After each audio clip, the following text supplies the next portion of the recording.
আসসালামু আলাইকুম। আমি আজকে আলোচনা করব কিছুদিন আগে একটা ছাত্র জনতার গণ অভ্যুত্থানের মাধ্যমে যে শেখ হাসিনা স্বৈরাচার সরকারের পতন ঘটেছিল। শেখ হাসিনা ভারতে পালিয়ে গিয়েছিল হেলিকপ্টার যোগে। পরবর্তীতে আমরা দেখেছি প্রথম তার ছেলে লাইভে এসে বলেছে তার মা আর রাজনীতি করবে না, দেশের জনগণের প্রতি খুবই ফেড আপ, তার কোনো দায়বদ্ধতা আর নেই।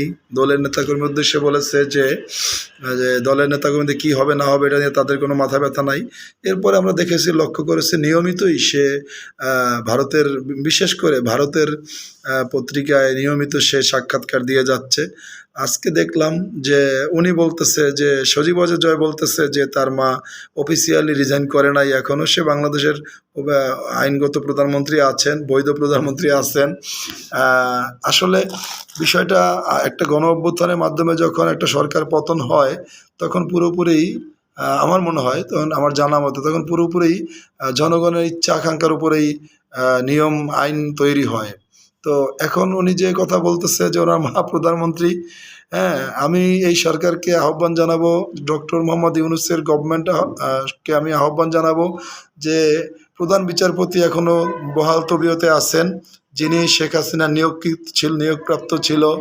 তারপর মহামান্য রাষ্ট্রপতি আছেন, যিনি শেখ হাসিনা নিয়োগকৃত ছিলেন।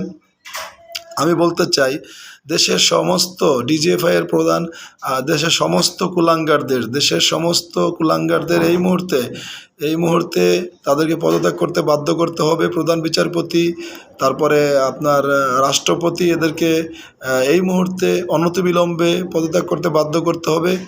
আর শেখ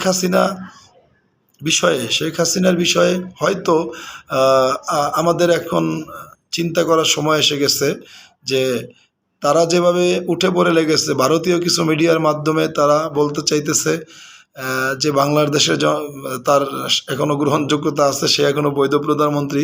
আমি জানি না গণ অভ্যুত্থানের মাধ্যমে কখনো পালিয়ে যাওয়ার পরে, রিজাইন দিয়ে চলে যাওয়ার পরে কীভাবে বৈধতা থাকে, এটা আপনারা জানাবেন কমেন্ট করে।